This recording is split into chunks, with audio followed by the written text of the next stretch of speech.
Hey everyone, I just kind of wanted to share my personal review of this draft EA for this Manoa Banyan Court project. And anyway, just again, this is just my personal opinion. Would please encourage you guys to go out and do your own research and come to your own conclusions. But this is kind of my first take on this. So yeah, let's kind of get this thing started here.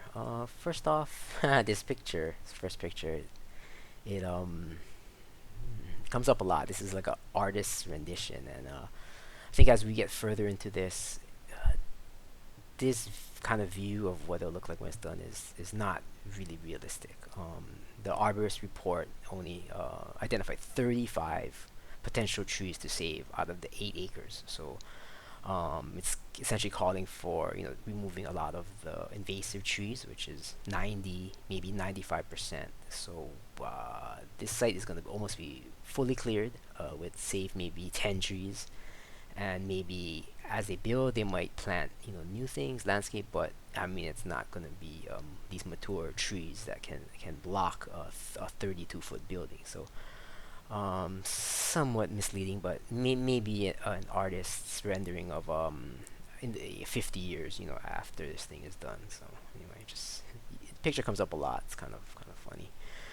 I just wanted to note here the date, November 21. This is when this DA was prepared, finalized, prepared, and for us, members of the community, Manoa Neighborhood Board, we got a presentation about the entire project. I mean, not even this detail, but a presentation of the project in February of 22. I personally have requested this document for a long time. I mean, since then, and it. For all they say that they want to be transparent, they didn't want to share it. So it's this has been out a while.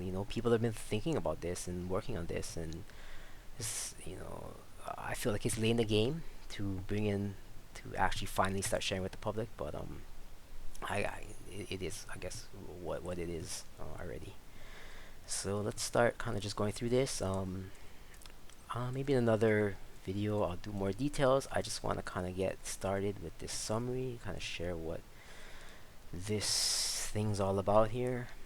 They're using this 201H process. It's an affordable housing statute in our law that at this level they're looking for a lot of exemptions that allow them to use this preservation land, P2 preservation land, as conditionally used as like apartment A2, mid-density apartments. Um, there's some interesting math over here, but 4 buildings, 3 stars each, 17 units per building, 288 units total. So it's not 8 to 12 units per floor. It's 24 units per floor. 24 times 4 times 3, 288.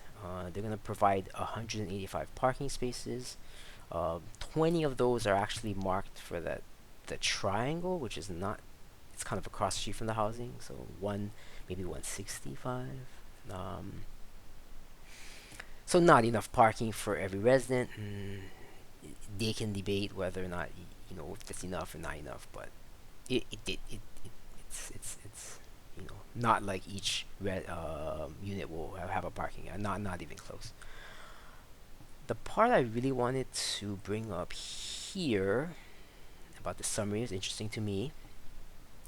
They're calling out solar PV panels and solar water heating. So and so in those pictures, like the one we just saw above, it's like these roofs, they have a nice dark green, and maybe you can kind of blend it in. Well, I mean, according to this right here, there's going to be reflective, I mean, solar panels on top of these 32-foot roofs, right? 3-story building, a flat roof, and on top of that, we're going to have these solar panels, PV, and water heating. So, I mean, it's. And then, talking about it being hidden in the forest, well, I mean, you don't want to hide this roof. You can't hide it completely, right? I mean, it needs the sun. So, it's just kind of one of those interesting. Second paragraph here. This So the development really, there's a housing, the 208 units in the P2, the preservation land. Okay.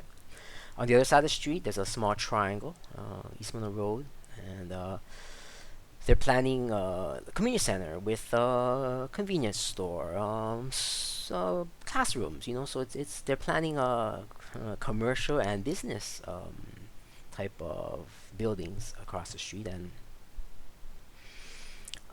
I mean, in my mind personally, it seems like excessive. I mean, 201H housing project, okay, you're getting exemptions for housing, but on top of that, they're trying to kind of yeah, bundle in some commercial and business things, and sure, I mean, you can say it supports the housing. It might, but it, it, it's later in the report. They're saying it's going to be a separate funding line, and even if it wasn't, they're not planning it till this thing's half done. So they're going to build two buildings first, and then maybe if they can secure the separate funding, then they're going to go here with this these commercial things. So again, it's in my mind. I don't think it should be included as like the core of this project. Like as far as the exemptions go, and kind of like it, it, it's not necessary, right? Because you're going to build half of this thing without it, and you're going to build half without even knowing if you can fund this commercial part, because the commercial part can't get the state housing funding. So funding would have to be separate. To me, they're trying to just kind of bundle it in, kind of get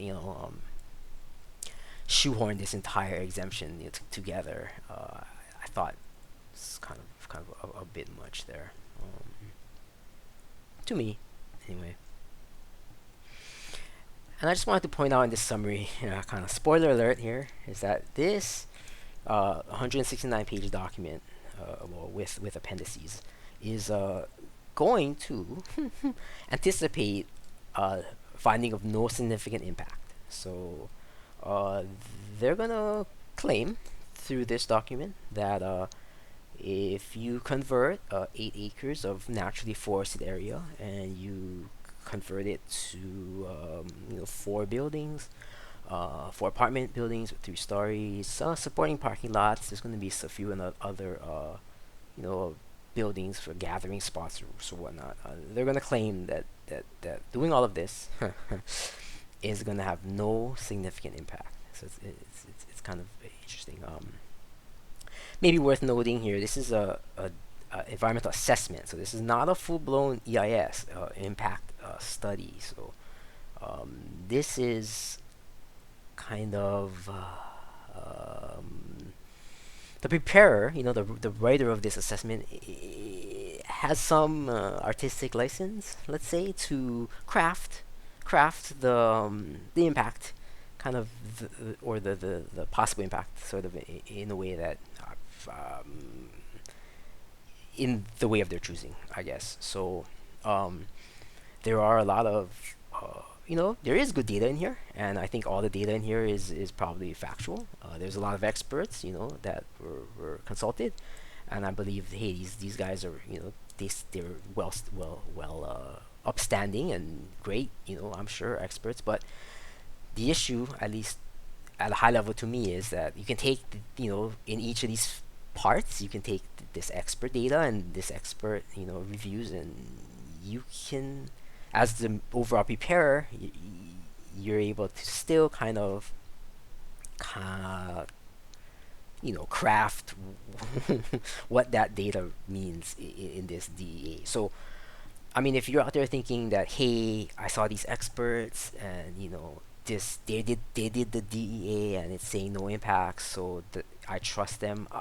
It's not about not trusting these experts. It's about going in there and seeing does the data fully cover the impacts that could occur, and kind of maybe making your own determination, and hopefully sharing your views and your voice. So Yeah, thank you for listening. I'll probably make a next video for kind of more details.